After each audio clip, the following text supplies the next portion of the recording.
Hello and welcome to Start Select, the video game show brought to you from the green screen walled dungeon of GameSpot UK. I'm Guy Cocker. And I'm Jane Douglas, and coming up on this week's show, we look over the biggest news, including the UK charts, a release date for World of Warcraft's Cataclysm, and EA taking the Taliban out of Medal of Honor. we meet the man, the legend, the double fine Mr. Tim Schafer. We grill the development team behind Deus Ex Human Revolution. And Mark and I continue the building of our epic, winnable gaming PC. Also coming up, we run down the week's new releases and give away copies of Castlevania Lords of Shadow on the Xbox 360. Time to jump into this week's news now. The first story we've pulled out is another chart story, FIFA 11 shooting and scoring its way to number 1. Now, it's the third biggest UK launch ever behind Modern Warfare 2 and Grand Theft Auto 4. It accounted for nearly 2 out of every 3 Xbox 360 and PlayStation 3 games sold last week, and one for the Xbox 360 fanboys. It sold more copies on the 360 than it did on the PlayStation 3. So, Jane, FIFA, no, probably not your area of expertise, but this is a huge launch. It's a football game. It's a football game. Okay. It is, well spotted, yeah. Wayne Rooney on the cover, giving it away. But I think it's done better than, everything else this year so far. Yeah. We knew it was going to be big. Better than Halo Reach, and I thought it was curious that the second and third place now for biggest launch ever in the UK, Modern Warfare 2, GTA 4, like not a FIFA game. Mm-hmm. So obviously FIFA huge this year. What's so special this time around? So good review scores. I mean, obviously it's done really well over the last few years. It's kind of picked up from, it was getting beaten by Pro Evo critically, and now it's the absolute top of the game. Pardon the pun. And also the supermarkets in the UK tend to do the promotions around this game. Yeah, I saw some of those. They knock it down by quite a lot, and then there was one supermarket that was offering, if you trade in a recent game like Dead Rising, you can get it for 99p, which is a bit of a no-brainer for a lot of people who are upgrading. So it's done really well. It's knocked Formula 1 2010 off the top of the charts, now down to number 2, but it's remained ahead of both Dead Rising 2, even though that's risen, and Halo Reach, which is falling down rapidly, pretty dramatically over the next couple of weeks. So Yes, well done, FIFA. Yeah. You've done all right. I'm sure they'll release another one next year. Yeah, I reckon. Next news story is more to do with you, Jane, more along your interest lines. Cataclysm. Yeah, so Blizzard's finally dated Cataclysm. Last week, rumours were flying that Cataclysm, the latest expansion for World of Warcraft, that is, wasn't going to be released until early next year, but Blizzard's now settled the matter by confirming a December 7th release date for the add-on to its all-conquering MMORPG. It will raise the game's level cap from 80 to 85, and the game's world's been reworked, and there's new areas, and there's a new race for each of the factions, and the Horde get Goblins, and the Alliance get Organ. Cataclysm is the big one now, because it obviously raised the level cap, which is always a big deal, but it's going to actually revamp the world, better graphics. Yeah, it's for the first time the overhaul the expansion takes place in the original game world rather than adding a big new area on, although there are new areas as well. And so it's kind of a big deal. So it's a cataclysmic event. Completely. You might say. So it's actually going to be coming out this year. Yes. Probably the last big release of the year. Yeah, biggest December release. Is it going to ruin/make Christmas for you? I might. There's a lot of stuff coming out in November that I'm going to want to play, so I might still be on those and quite heavily involved with those until, I don't know, early in the following year. So, but it's not a race. It's not a race. It's not a race. So it's launching December the 7th. Are you going to be there in the queue? I'll be working, probably. Yeah, but I'll be there one way or the other. So you're going to be there. Yeah. What's the class that you're going to be? I know you played the beta. Yeah. You were trying to get hold of Mr. Bitey. Yeah, taken. The wolf. It was taken. When he gone. Yeah, no Mr. Bitey for me. I got Nick Furry. Nick Furry. Yeah. Very good. But so the beta is running since June. It's not a new class thing actually. There are no new classes. It's new races. So yeah, Worgen is definitely my new race of choice. Mm-hmm. So starting from scratch with Nick Furry or whoever I can get. So he's yours now. Well, he is. I don't know if it's going to carry over from the beta, so I might get back in there with Mr. Bitey, possibly. And you can find out more about the game. You did a huge video about this, flying around. I did a moderately sized video about the new. Well, it's the old world, but kind of changed, and you can now fly in it. You didn't used to be able to take your flying mounts into those areas, so it's quite cool to see things from above. Mm-hmm. And how many sort of characters are you running at the moment? I've got a main and I've got a handful of alts, but I don't really have time for alts, so maybe just one more character. Who has time? Who has time for alts, right? So our next news story is Medal of Honor multiplayer de-Talibanizing. Following complaints from families who have lost loved ones during the conflict in Afghanistan, EA has now confirmed that Medal of Honor will no longer let players assume the role of the Taliban in the game's multiplayer mode. Instead, they're going to be named the opposing forces. But they'll be the same in every other respect. Same character models. Yeah, it's the same. Maps. Everything. The game is exactly the same. Yeah. But in the menu, it's in the multiplayer menus. As I understand it, it'll say opposing force rather than any references to Taliban specifically. right. So it's kind of a token gesture, and maybe EA trying to nip this in the bud before the game actually comes out, and people who haven't already heard about the Taliban issue hear about it and kick off. Because there's been a lot of fuss over it. Like in the UK, Liam Fox, the Defence Secretary, has called it out as in poor taste. In America, they've taken the game. Well, it's not out yet, but they won't sell it on army bases in the US. Yeah, that's right. So, but EA seemed to hold its nerve right up until the end. Like, the game's out in a few weeks. Yeah. They've announced this now. Yeah. Greg Goodrick, who's the executive producer, announced this on the official website. Mm-hmm. You've played more of the game. Right? Do you think it was a big deal to begin with? That's a tough question. I think it's a gesture of compromise that might do them well when the game comes out, but they really haven't changed a great deal. So maybe some people will see through that, and maybe the gamers will see that they haven't really lost anything. It makes me think of like Counter-Strike, a little, terrorist win kind of thing. It's just sort of generic opposing force, but it's pretty clear who they are, and you are in Afghanistan. So I don't know if taking the name Taliban out of it really changes much. Sure. Yeah. So the single player is completely unchanged. You're still playing as the US. Was it called called Tier 1, right? Tier 1 soldiers. and Rangers and US Rangers as well. And so what was interesting to me from reading your recent coverage is that the single player game is using a completely different engine to the multiplayer. I knew that the single player was being developed in Los Angeles and the multiplayer is being developed by Dice in Sweden. Yeah. But they're using completely different engines. Yeah, so Dice has got their Frostbite engine, a modified version of their Frostbite engine, so maybe feels a little bit more like Battlefield Bad Company 2, but not actually as close as you might think. And Danger Place in LA using Unreal. So in the interview, Greg Goodrich, the executive producer, was saying that it's going to feel different. They didn't try too hard to make it seem like it's built on one engine. They sort of embraced the differences, so to speak. Okay, and you can check out interviews with those guys. Their beard's coming along nicely. Yeah, Greg's winning. in particular. He's winning everything. So they're growing beards to raise money for charity. Yeah, he's going to double whatever they raise with sponsorship for their beards. Nice, yes. nice. So you can check out Jane's preview coverage, interviews, as well as news, all of the news we've just covered, as well as many more stories. Just head over to gamespot.com/news.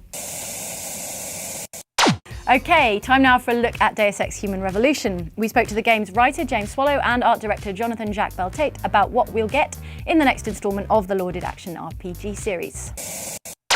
Breaking news. The riots continue in the streets of Detroit. Protesters rallying outside of Seraph Industries, one of the world's leaders in the controversial science of human augmentation. So I'm Jonathan Jacques Beltate, and I'm the art director on Deus Ex Human Revolution. It's a cyberpunk universe, right? You can't get away from it. So the first thing that I made sure is that kind of define what the main visual archetypes of cyberpunk are, and that those archetypes would be in the game. So one of the main things, for example, was like all the fog and all the smoke and that kind of stuff, right? Kind of like the really hazy lighting and all that kind of stuff that you would see like in Blade Runner or something like Ghost in the Shell and those kind of movies, right? Then in terms of like the overall look, we wanted to have something that was kind of fairly stylized, not going for photorealism. So again, a lot of the Japanese game aesthetics in a sense. If you look at what Square Enix does, and I'm really not saying this because they own us, is really stuff that we like straight from the get-go. So like Konami, Capcom, that kind of thing. And so a lot of people are like, oh yeah, we can see the influence from Square Enix right now, that because they're under the umbrella of Square Enix, and all those things were there way before Square Enix bought us, right? We were just that much more stoked when they bought us because there was some kind of like we're all on the same page aesthetically speaking, because we already liked kind of like the same kind of approaches, if you want.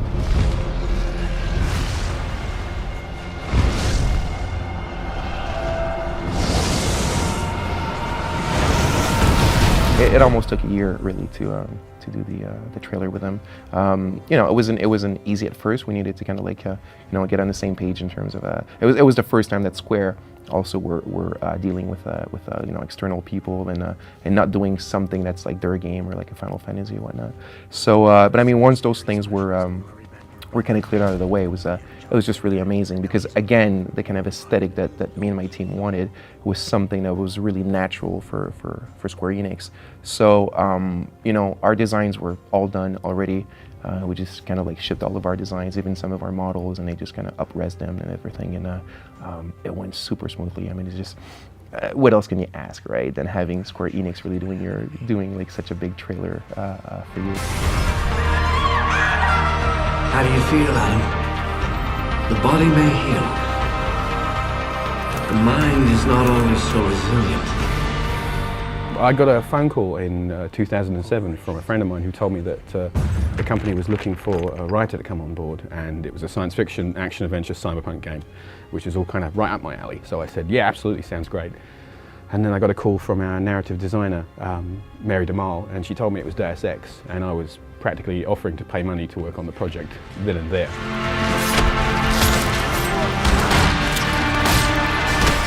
There's a huge amount of script writing that we've had to do, you know, not just from regular kind of cutscene style sort of storytelling, but there's also the unique conversation gameplay mechanic that we have in the game, which enables you to literally play out a conversation with another character, you know, in order to progress through the level. And designing those was it's unlike anything else I've ever worked on in script writing, game writing, or prose writing. It was having to create multiple plans of attack, multiple lines of storytelling and narrative, all of which have to work and have to seem correct and contiguous and real.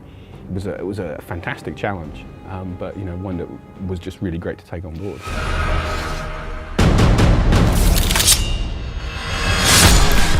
The novel I'm working on is called Deus Ex Icarus Effect, and it's kind of, I guess you would describe it as almost a parallel story that runs alongside the plot of the opening sections of the plot of the game.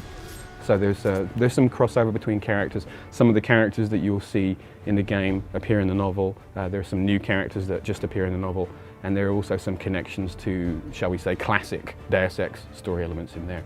So it's kind of bringing all of those things together and showing you a different aspect of the story. You know, you can play the game and you get one kind of story there, and you know, you can read the novel and you get kind of a different sort of story, but all based in the same universe, the same reality, I guess you could call it. I mean, it's a game about secrets. It's a game about chaos and conspiracy.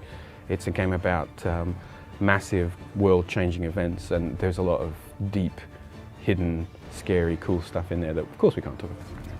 What has been revealed is just a drop into really the entire content and the story and all that kind of stuff that in the gameplay that the game has to offer. So, I mean, it'll most probably be, you know, some other stuff that will release before the game is actually released. But be that or not, yeah, it's always going to be really just a tiny little part of what the final product will be. It's a huge game. You know, if I look at the result now, if I think back at what I had in mind at the beginning, it's pretty much exactly what it was. Now, if you look at the bullet point that we had, it's right up there. So yeah, I'm really happy about it. But it was hard, yeah. Okay, so my name is Jonathan Jacques Belatet. I'm the art director on Deus Ex Human Revolution, and the game will be out sometime in the early 2011. So watch out for it.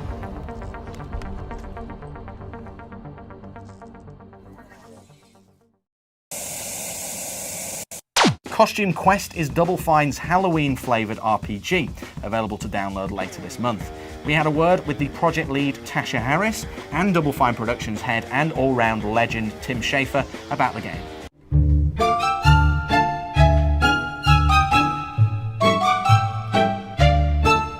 Hi, I'm Tasha Harris, and I'm the project lead on Costume Quest. Costume Quest is a Halloween-themed RPG in which you play as one of a pair of twins, a brother and sister, and you go trick-or-treating and collect costumes. And as you're trick-or-treating, your either brother or sister, whichever one you don't pick, gets kidnapped. So the whole objective of the game is to rescue your brother or sister. The original game actually came about from when I was a kid. Like, I always loved Halloween and I always loved video games, and I always loved drawing. So I remember just drawing these little trick-or-treating kids like when I was a kid, and like it just kind of has been kicking around in my head ever since. This is our first time doing a game with THQ. We're doing 2 games with them, and they've been great so far. They responded to, I think, the look of the game and the idea. It's kind of original concept, and right away they like the concept of both games and have kind of supported the idea behind the games really well. Well, we had this AAA engine from Brutal Legend that we put a lot of money into. It had a lot of features. It was a very broad game in terms of what it had driving and flying and all these different things. So it was a great engine that allowed us to make games that are smaller but still have a AAA look to them, you know, so they're not like, we didn't want to do casual games that looked cheap or looked like they were just ported from a web game or something like that. We wanted to do games that use the capabilities of this massive engine, but scaled down to be a dense, intense experience. Someone new has come to town. Now the monsters are all real, and we have to take them down. At Double Fine right now, we're doing a new sort of plan of doing 4 smaller games instead of 1 big game. So instead of doing 1 game every 4 years, like we've done so far, we're doing 4 games a year currently at the current rate. And that's been a lot of fun. We did it just as a test. We took a 2-week period and we took the whole company, we split it into 4 parts, and then each team of roughly like 10 to 15 people, we had 2 weeks to make a game, just make a game in 2 weeks. And that's where Costume Quest came from. It was a little demo of the characters walking around the world, and we saw the fun of that. And so as a company, we just had a lot of fun making those smaller games in 4 groups. And so now we're doing that for real. Well, growing up, I always loved RPGs, so that's kind of probably my main inspiration is games like Earthbound or Dragon Quest or the early Final Fantasies.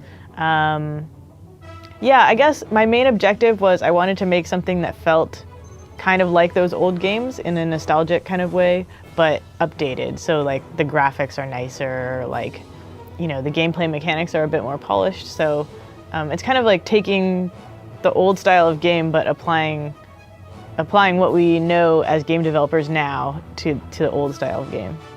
There's not a lot of RPGs out there that are funny. There's not a lot of games out there that are funny, but you know, and I think just the Halloween theme is kind of pervasive throughout the whole game, and I think that really gives it a sense of charm and style that's unique. Somewhat similar to the Psychonauts fan of like both younger players and older players. Like younger players get very excited about dressing up in costumes and the fantasy element of it, and older players sometimes are more nostalgic for that time in their life when they were, you know, running around in costume and maybe trick-or-treating on Halloween. Costume Quest is just a lot of fun for me to play, even myself, because I didn't work directly on it except for writing a bunch of dialogue for it. And so I've been playing it and experiencing the combat and the quests in it, and it's really it's fun in the way that a lot of the old school RPGs like Earthbound and games like that are fun, in that it's kind of charming and not necessarily a big fantasy epic. Saving the entire world from some crazy, you know, and there's definitely you're saving a lot of candy and you're saving your brother and sister, but it's the candy. I guess I would essentially say it's about the candy. I'm Tim Schafer, the founder and president of Double Fine Productions in San Francisco, and makers of Costume Quest. Costume Quest is coming out this fall for PlayStation Network and Xbox Live Arcade.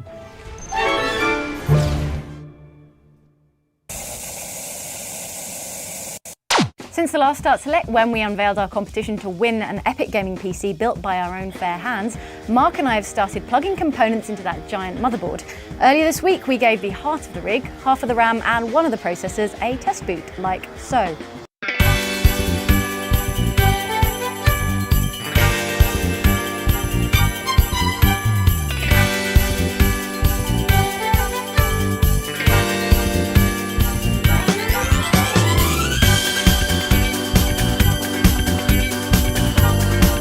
G'day GameSpot, we're back with another edition of Greatest Gaming Rig, the show where we build an ultra-powerful PC and give you the chance to win it. This week we've taken a handful of precious components and slotted them onto our beast of a motherboard, ready to boot it up, hopefully getting the rig to post to the BIOS. But before we turn this mofo on, let's take a look at what's on the board.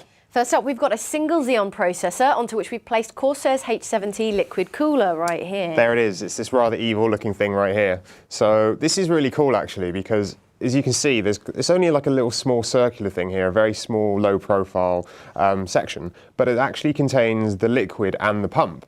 So what happens is the liquid comes from the radiator, gets pumped through, round and back into the radiator, so takes the heat out, and then the push-pull fan configuration blows it out again.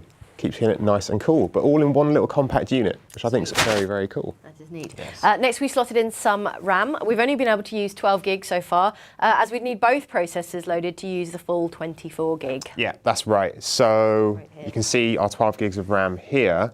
Now, we can't use the full 24 because, like you said, we've only got one processor in, and the way this motherboard works is the RAM is linked to each processor. So even if we plug 12 in now, it just wouldn't detect it and work until we've got the other one in there. Right, and GameSpot user The Jamin is back with more tech insight on the RAMs. He says, and I quote, "Sigh, RAM timings must be low if they're using 1600. And quoting us, he says, "They might be overkill for gaming, but they should ensure our rig will be able to handle everything we throw at it." He says, "Let's spend that money instead with working out the math to ensure we clear that CPU bottleneck facepalm." He palmed his face. He did palm his face. Well, there was no need for such face palming because the board itself actually only supports 1600 megahertz RAM. So even if we wanted to stick faster RAM in there, we can't. This RAM, however, if you look at the actual RAM timings, is pretty good. It's rated 88824.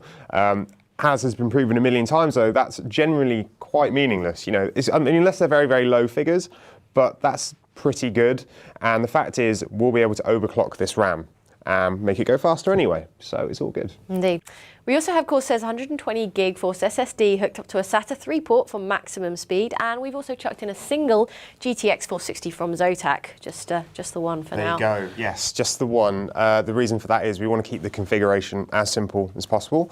That's so that if anything does go wrong, we'll be able to figure it, yeah, and it inevitably will. We'll be able to figure out why it's gone wrong pretty quickly because there's so few components. So we'll be able to say unplug the graphics card and figure out if that's what the BIOS isn't detecting properly, or if it's like the hard drive, or even the optical drive, you know. Yeah. Okay. So we've hooked up the whole lot to our AX1200 power supply. Now this thing is a beast. It's Corsair's top of the range modular PSU. Which is very, very cool. So as you can see here, this is it. It's massive for a start.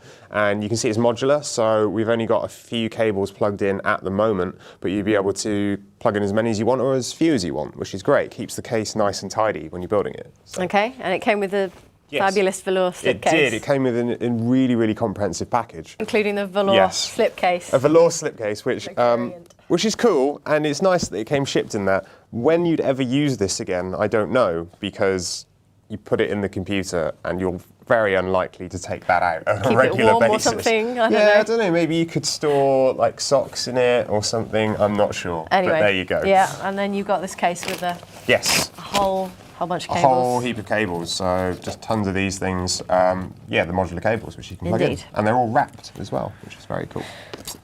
Okay, cool. Stuff. Finally, we borrowed this optical drive from our chums at ZDNet just so we can get an OS on this thing later. We're going to need one of those. Yeah, we are going to need one at some point. All right, so now let's try and power this bad boy on. Let's see if we can get this thing going. All right, so onboard power switch on the motherboard. Very useful for situations like this. Okay, so we're lit up. It's alive. So what we're waiting for now is something to appear on this monitor, which means we get a post screen, which means it's going to load up into the BIOS, and hopefully it all works. So let's see how it goes. Yes. Looks about right. Looking good, looking good. Let's see if I push delete to get into the BIOS. Hopefully it will see everything. You can see our hard drive. Yes. Yes. Okay. There we go. So as you can see, we've got into the BIOS, which is cool, which means everything works. It all works together, which is an achievement, frankly. From all these different manufacturers and everything works great. So if we go into standard BIOS features, you can see here our processor, so our X5680 running at 3.33 gigahertz, And below that, you can see our system memory, which there says 12 gigabytes. So that's very cool. So you can see that all running.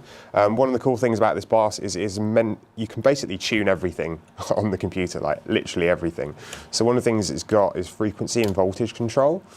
So you can control like all the voltage supplied to the RAM, the processor, etc. So you can overclock it, which is very cool. So we'll be fiddling with that at some point when we're overclocking the machine, and hopefully it won't explode or catch fire or anything like that.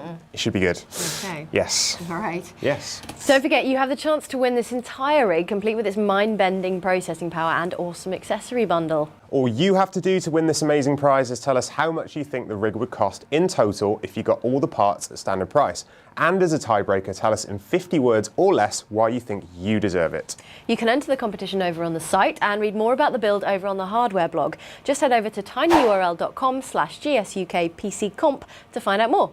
To enter, you have to be over 13 and a UK resident, and the competition is subject to our normal terms and conditions. Sadly, it is a UK-only competition, but as user Mardin puts it, payback Americans, I'm so happy right now, on live equals US only, Vindictus equals US only, now this is UK only. Finally, some justice in the world. One back for the UK. Apparently, yep.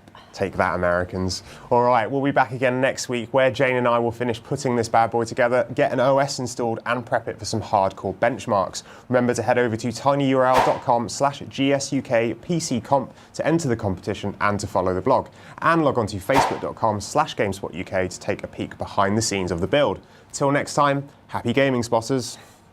Time for this week's new releases now. These are the big games arriving in stores this week. First up, Enslaved: Odyssey to the West on Xbox 360 and PS3. So, Ninja Theory's luscious-looking action game puts a sci-fi spin on the 16th century classic Chinese novel, Journey to the West, which you might know better as the 1980s TV series Monkey. Our reviewer gave it an 8.0, and the art design alone makes it worth a look. Who knew the post-apocalypse didn't have to be grey and brown? Castlevania Lords of Shadow is next up on the Xbox 360 and PlayStation 3. The Castlevania series gets rebooted in Lords of Shadow, set in medieval Europe and starring Gabriel Belmont, a knight with a combat cross whip and a quest to bring his murdered wife back from beyond. We gave the game a 7.5, with the highlights being its good looks and great combat. And then we've got Wii Party on the Wii, no doubt. No prizes for guessing what this one does. It's a collection of games that might do well at a party, with multiplayer mini-games along the lines of hide and seek, bingo, Wheel of Fortune and such. And it's good. We gave it an 8.0. It's also Nintendo's first-party party game since 2007's Mario Party 8. Party. Pro Evolution Soccer 2011 on pretty much every format going. PES 2011 returns with a completely new gameplay engine, online Master League and the Copa Libertadores for the first time ever. And if you prefer basketball to football, there's NBA 2K11. And if you prefer handheld fantasy RPGs by Square Enix to sports, there's Final Fantasy: The Four Heroes of Light for the DS. Mecha action game Front Mission Evolved also gets a European release this week on the PC, Xbox 360 and PS3. All right, we have gathered up the best comments and feedback from the Start Select page from the last show. Remember, we love reading what you have to say. Just head over to gamespot.com/startselect and voice your brain thoughts. So Noah Flabbiness said, by the time they finish building the computer, there will be newer technology. Ha ha ha ha ha. So we assume he's referring to the greatest gaming rig. Yeah, I assume so. Or it could just be a supercomputer that someone else is He building assumes we're making, yeah. elsewhere. So it's true. I mean, there is always newer technology, but it's going to be cutting edge at the time of making, as it's now. Still not bad. And as it's well. still going to be pretty good come next year. You'll be able to play, you know, probably Bejeweled and PopCap games on it. So. I reckon. I think 24 gig will do that of RAM. Yeah. Yeah. Several times over. All right. Okay. Sad PSP Addict says lots of effort for such a minority interest in a gaming PC. Great show otherwise. So some How can you say that? PC gaming is still huge. It is. I think he means like building a gaming PC. I don't know how many people. Well. Perhaps we can say that it is relatively niche to build your own. But that's why we're building it for you. Well, if it's a lost art, you and Mark we're are reviving bringing it back. A lost art, yes. Cloud Warrior 79 says, this makes me sound really, really sad, but all that PC talk turned me on. It's going to be pretty epic, correct? Cloud Warrior 79. And I'd see what someone Concur. maybe. John Katzis says, was that dude from Dead Rising smacking zombies with a sex toy? Question mark, exclamation mark. Yes, he was. And thanks for your question. Excellent. Remember, you can get in touch with the show. Just hit up our Start Select page and let us know what you think. Last time on the show, we gave you lucky people the chance to win a collection of Dead Rising 2 swag, including the all-important game on PlayStation 3. All you had to do was tell us the name of the main character in Dead Rising 2. The answer was Chuck Green, and our winner is Gary Ziddens from Yately, who can now make notes in his official Dead Rising 2 notebook while wearing his official Dead Rising 2 t-shirt, while vaccinating himself with the official Dead Rising 2 Zombrex. It's good to be prepared for the impending zombie apocalypse. This week, courtesy of Konami, we have 3 copies of Castlevania Lords of Shadow to give away. The game launches in the UK on Friday the 8th of October, but all you need to do to win a copy is name one of the voice actors in the game. If you think you can do that, jot it in an email and send it to competitions@gamespot.co.uk with your name and address before 19th of October, and we will draw the winners on the next episode of the show. Alright, that does it from us, but we'll be bringing you another Start Select on 22nd of October. Remember to follow GameSpot UK's Twitter feed over at twitter.com/GameSpotUK, and let us know what you think about the show by heading over to our Facebook page at facebook.com/GameSpotUK. We'll see you next time.